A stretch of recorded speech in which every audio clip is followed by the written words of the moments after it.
bay mais mu tuuti rek sama fere yi baaxul le foog ma gis benn garab rek mbëgg ko rek oto bi daay taxaw bay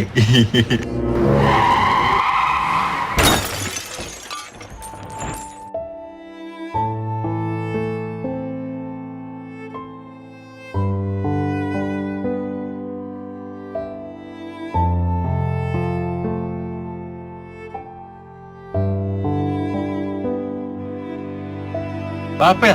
xaw ma sa boobu bee toj xaw ma sa tànkee damm jox ma sama passe 3500 boo ma ko joxee naa la porte plainte de naa la yóbbu ba tribunal de la xee. jërëjëf gannaaw bi ngeen seetaanee vidéo ba mu jeex tàkk te bu fekkee abonné gu leen da leen ñaan ngeen abonné te ngeen activé cloche de notification bi ñu leen jox di jëlee ci yeneen vidéo jaa ngeen jëf.